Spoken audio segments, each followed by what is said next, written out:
Hey guys, super excited to be here today. I'm Dr. Emily, and today we are talking about the 3 things that you need to nail your technical interviews. And so just for those of you that are just joining us, hi, I'm Dr. Emily. I'm the founder of the Joy of Coding Academy, where we help train students, give them a guaranteed internship, and help them get their first development jobs as software developers. So super excited to be here and talk to you guys about how you can really nail your job process too. Because there's a couple things that might surprise you, right? And I'm just going to look away for a second to grab my marker because I want to make sure that I write this stuff down for you so you guys can see it, right?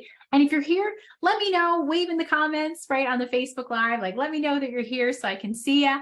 And I love answering your questions. So if you've got them, please let us know. And I'm experimenting with my setup and my greenery, so you guys could tell me what you think. I love it. So good. Excellent. All right. So we want to nail our technical interviews, right? So just for those of you that don't know, the way it works when we're working to get our first software development job, and this is true whether you're looking at the mid-5 range, like the 40 to 60K range, the 70 to 90K range, or the over 100K range, like regardless of what technical level you're looking at, you're going to have a technical interview. So 3 things we want to nail for this. So 3 things to nail your tech interview. All right, so that's what we're talking about today. Okay, so we really want to focus on the technical interview. Now, how does a technical interview differ from a traditional interview? Well, a technical interview is a component specifically for software development jobs, right? Where you don't just have a face-to-face interview where you talk to people, you also have this technical expertise. This is how the companies typically, assess your skills, right? So everybody submits a resume, right? So everybody's got a resume in there. You got them through HR. And so now you're getting interviewed. They're going to vet you to make sure you have the skills that you say you do, or the skills that they're looking for in a job setting, right? So, you've gone through all this effort. You've learned the skills. So you've got it down. You've crafted your resume. Boom, you send it to them and they're like, great, we like the look of you. Awesome. Now do this thing. And then maybe we'll have a phone interview, right? Typically, in my experience, what I've heard from students that are going up for job applications is that they typically will vet you through the technical interview process first, because that's usually less labor intensive for them, okay? And then they're going to get you to the face-to-face interview range. The technical interview can have a couple different components to it. So sometimes the technical interview are questions. They're just problem-solving style questions. So, and these are like data structures and algorithms style questions. You can prepare for these questions in a bunch of different ways. So one option is you prepare using, HackerRank or LeetCode. And these would be data structures and algorithms.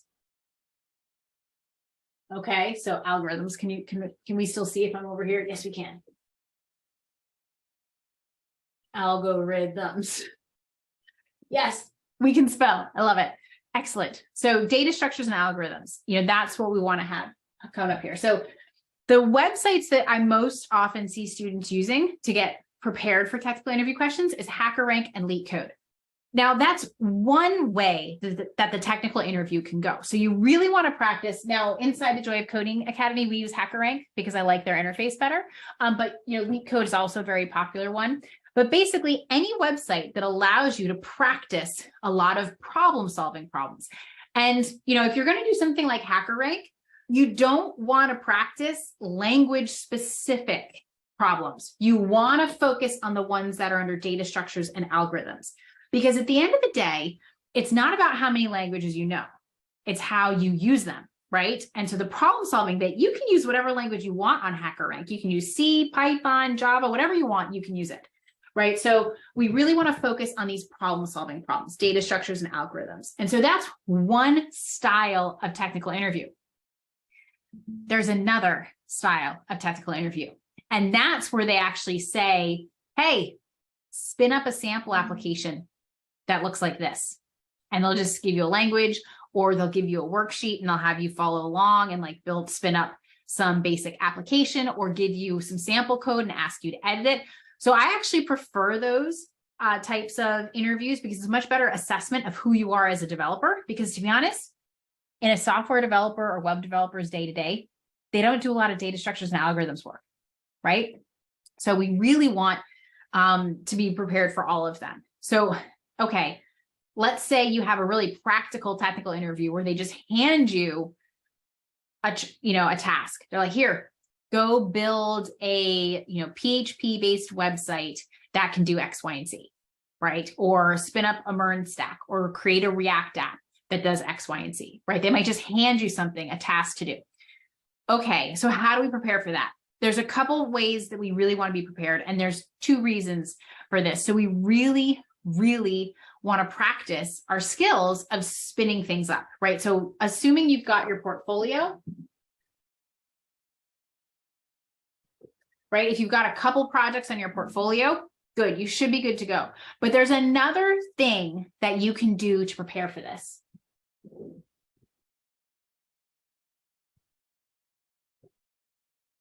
And it's vocabulary. Let's see if I can get that glare down a little bit. I'm not sure I can. Awesome. So it's your vocabulary. Okay. So, what is actually, maybe I can move this over for you guys.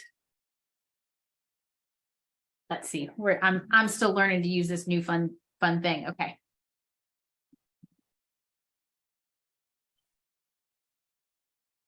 Vocabulary. All right. So who cares about vocabulary? Well, there's really 2 reasons why you really want to be attentive to the vocabulary and terminology. Because if they're giving you a task to be able to do it, you have to understand the words that the interview is giving you, right?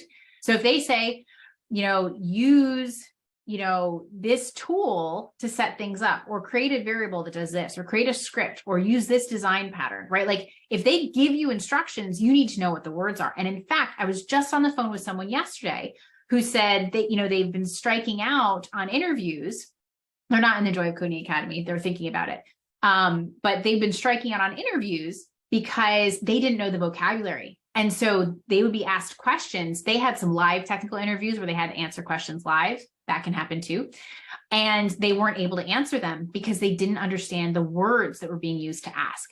So you do want to be attentive to the terminology. It's not just about getting a pretty website up, but also understanding what you did and why you did it, right? Like these are the secret tools of the trade to become a really highly paid software developer, right? So what kind of vocabulary words are we talking about? Well, at the bare minimum, you want the vocabulary of the 7 basics, right? Variables, loops, ifs, functions, conditions, statements, any words that the error that come out as error messages. It's really helpful to know what those are. Like if it says statement this, well, what's a statement?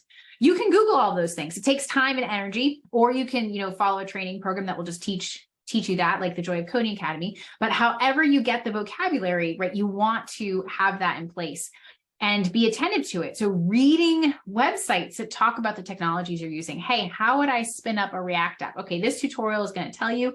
And when they use terminology, if it's a good tutorial, they're going to use the appropriate terminology. And so you're going to want to follow that too and kind of internalize it and practice it even. If you don't want to just read over it quickly, like, oh, I want to get this up and running, get this done. No. Pause. Learn the vocabulary too. Don't go overboard. Like we want to find that sweet spot in the middle. We don't want to do everything all the time. Okay, excellent. So the vocabulary is going to really help us in 2 ways. One, it's going to help us with the open-ended technical interview where you're just expected to build something. It's going to help us on the actual interview when we're talking to them. Why is that so important?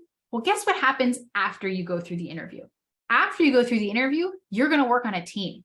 They're going to be communicating likely either face-to-face or, online, and they're going to use the appropriate terminology for things. And so if you're going to be up to the speed of the team and get onboarded and be productive quickly, be a good investment for the company, you're going to need those words too, right? You're going to need to have those. So you want to make sure that you have that vocabulary down, that it's not just about getting the code running. It's about, okay, how can I communicate about the code, right? The other thing is, we don't know everything about the technology. We're probably going to have to Google, right? So when we're going to Google, we get way better results when we use the most common terms for things, right? So one easy way to Google is you just copy and paste the error message, boom, done. But that doesn't always work, right? Sometimes we have to take a level up to describe our problem. And so, one of the reasons I'm really fast as a coder is because I got really good at figuring out what search terms to look for. So I can quickly get right to the web page. It's going to help me solve my problem faster because I know the terminology. I know what these things are called. So then I can then in turn search more effectively. This just up levels it when we involve ChatGPT in the mix, right? Because now it's about how well can I prompt ChatGPT. ChatGPT is going to be using the terminology too. So we really want to get this vocabulary and terminology in there. And if you guys want us to have a session on that, post in the chat, like comment on this video if you're watching the replay, let me know. Happy to go into that in more detail. Okay, so we really want the vocabulary for a lot of reasons. To talk intelligently on the interview and to be successful once we get the job. Because at the end of the day, if you prepare, we don't really want to prepare for the interview. I mean, okay, we have to do a little HackerRank and LeetCode practice because we have to get over this hump. But at the end of the day, it's about being successful on the other side of the interview, right? It's not about the interview. The interview is a gatekeeper for the actual thing that we want, which is the job with the salary. We want to plan and prepare to be successful for the job, and then the interview becomes easy, right? Because we're already what they're looking for. We're just showing them that. And so does this make sense? We really want to prepare for our job as a software developer because ultimately at the end of the day, that's what the interview is doing, right? It's helping filter us to make sure that we're a good fit for them. And, we've been seeing in the past couple of weeks, we've been doing lives around, how to get your job fast. We talked to a recruiter, how to format your resume, and I followed up with that last week. So we've been really working on this topic, for the past few weeks.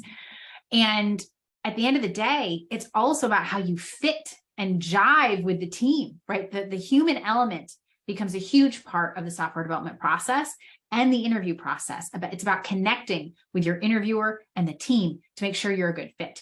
And so being able to communicate intelligently with the proper terminology about the code that you're writing, the technology that you're creating, it's huge, right? It's huge. Okay, excellent. And the last thing that we really need to nail our technical interview is obviously we have to have the technical interview, right? We need to have it. So we want to have a resume that gets noticed.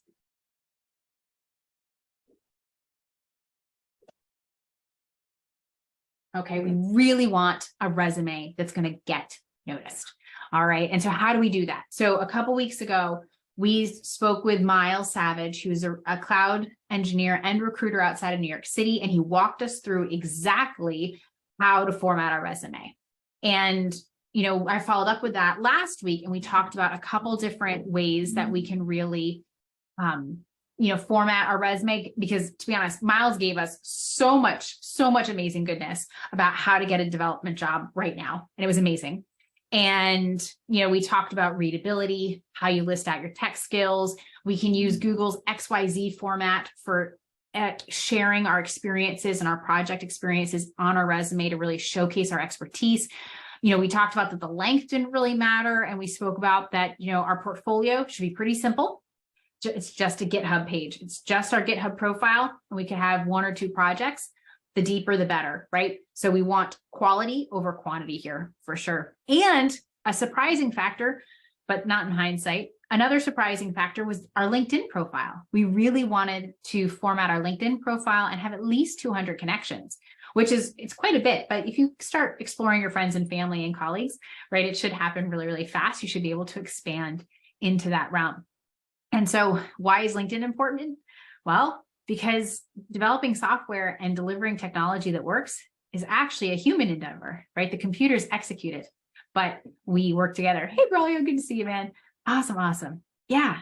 So we want to make sure that we have all of those elements, and we really, really want to get noticed. So if you've been watching and you have any questions, now would be a great time to ask if you do. But these are the things that I think will be the most important for getting you in the door and through that technical interview, right? Now, ideally, the technical interview is just form, and it's not what makes or breaks your ability to get hired, right? So, this 3 things to nail your technical interview is part of it. But at the end of the day, you want to get your resume noticed and you want to get that offer. Wouldn't it be awesome if you could be like the only candidate for a job offer? And that happens for Joy of Coding Academy students all the time because we are working our connections. And you can do the same too, right? Like you can look at meetups, you can go out there, you can hit LinkedIn, get out there, but really people hire people, right? You're going to be hired based on your ability to communicate with a computer, but you're going to get hired based on your ability to communicate with people, right? And you're going to be successful based on your ability to communicate on a team and with stakeholders at many different levels of your project, right? So communication is a recurring thing. So we're definitely talking about communication today, but it can be easy. So inside the Joy of Coding Academy, right now, we have 100% success rate for students that have gone on the job market, right? They've all gotten jobs. Right now, we have one that's in the process. We have 2 that are in process, but like, so far, 100% success rate of students that have gone on the job market. Super excited. And so it doesn't matter how many layoffs there are, right? A bunch of them are this spring, right? So but the approach we use is you prepare the skills the job requires, and then you find a connection. You format your resume, you work on your communication skills, and we have ways of helping our students do that, so that when you have that opportunity in front of you, you're ready for it. You're ready to reach out and grab it. And that's how we work with our students. So if you would like some support on getting through the interview process, definitely let us know. Reach out. You can find me on Facebook, inside the Joy of Coding Academy. We would love to support you on your journey, help you get those skills and the confidence and the experience, right? Like with a guaranteed internship. So you actually have experience when you go for those job applications, right? So it's not quite such a big gap. But just to kind of share with you some of the stories from students that we've had, some of our students have had job offers within as little as 3 months because they came in with prior experience and they got job offers right away. Some students were the only one that had the ability to apply for a job. So for example, I had a student who had a connection. She applied. So this was Liz Baker just a couple of weeks ago, about a month ago. We interviewed her and she talked about how she applied for one job and went through the interview process, did a technical interview, and within 2 weeks had an offer. Done. So there's another intern graduated. We're super excited for. And, one of our most recent interns who's leveled up to junior developer, so I made a couple phone calls and kind of passed his resume around, and he's the only candidate for a position. It's an internship, but it's a paid internship that they'll pay to relocate him to where he wants to move. He wants to move from Michigan to outside New York City. They're going to pay for him to live where he wants to be for 3 months over the summer with the intent to hire him in September, right? So it's a 3-month internship and it's totally paid. So I don't know about you guys, but how many people would totally go in for an internship that's paid that gets you that pathway to that job, the dream job that you're looking for, right? And he's the only candidate. It's literally for him to lose. So amazing, right? So when you have that network in place, and you can build your own network, but if you want to just borrow ours, reach out. I'll tell you about the Joy of Coding Academy where we can get you ready and get you into that first dev job. No problem. All right, guys. Awesome. Thank you, Katie. I know we're super excited for that success rate. We love it. And we work with our students one-on-one. That's how we get that success rate. A lot of places, it's like you get your piece of paper, see you later. I was a college professor for 10 years and it was literally like, okay, here's your degree. Good luck, and so, no. That's why I started the Joy of Coding Academy, so we can really be hands-on with you and work with you together every step of the way. And so, yeah, there's nothing to stand your way there. Yes, Josh, I got a certificate from my boot camp. They suggested LeetCode. Yes, would you say LeetCode and HackerRank are the best way to further my education? Excellent question. So, Josh, this is such a good question. So, LeetCode and HackerRank are going to help you prepare for your technical interview, right? And so that's the best way to prep for the technical interview. But if you say you want to have more education, right? So I have a follow-up question. I have an answer, but I have a follow-up question is, where do you think you need to grow as a developer to get that job? Because if you finish a boot camp, presumably you're ready to go on the job market. I know that's not always the case. We get students inside the Joy of Coding Academy all the time. They're like, oh my goodness, I thought I learned all these skills and I still don't have a job. What's going on? I myself I did 3 computer science degrees and still am self-taught, right? So as a coder. So I know that your first program might not be your last. So I would say, Josh, my follow-up question is, where do you think you need to grow? The feedback I get from students and people who have gotten job offers is that the make or break piece on your resume is your experience. And so, Josh, I would say working on a team for a client, which we can totally help you with inside the Joy of Coding Academy, if that's, something you'd like to pursue. But, we offer a guaranteed internship, and we have our students work on teams for an actual client, because it is the most powerful way to get ready for that job. There's two things. One is showcasing that you have the skills to someone who can vouch for them, right? And so having that network of people that can be like, hey, you're really awesome. Let me go see if anyone I know is hiring. And it's a win-win for everybody, because the people that are hiring, all I hear from companies is, oh, we can't find good people, right? All I hear from students is, how do I get the jobs, right? And so it's a win-win for them, because they're looking through all these resumes. Anyone can put, throw a React app together and put it on their GitHub profile, right? But did they really do it? Did they build it? Do they know how to communicate about it? Like, there's all these pieces, but when you've come through a team collaborative experience, you have all the skills that they're looking for. Then it's easy. And it shows up like that in an interview when you talk to somebody who knows what they're doing, because they're talking with vocabulary at a different level, right? They're talking at a different level. Like, imagine you could point to a live website that a company is actually using to move their business forward. You could say, hey, I built that on a team. Here's how we did it. These are the choices we made, right? Like, when you're doing it, like, that's why the experience matters, is because it means you already know how to do the work that they're hiring you for. And so it becomes a slam dunk. It's super easy. And you have a recommendation of someone who can vouch for you, who can vouch that you can show up and do the work, right? Like, oh my goodness.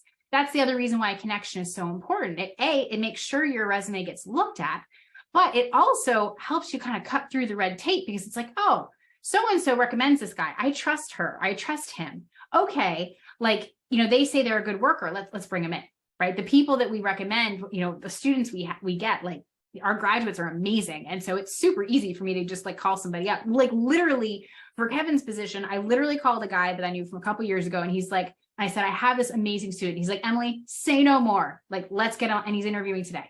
Like, he's the only applicant. Like, so it's a pretty high chance of success. So, like, it can be that simple, because when you've got the connections that you can work through. Excellent. What's a good way to network? Excellent question, Josh. So one of our other students, Jean Marie, she has a lot of experience in this space. And so she's excellent at it. And I would recommend these same things, but I wanted to give a shout out to her, because she's doing such a great job at it. So she's going to meetups. So that's one way.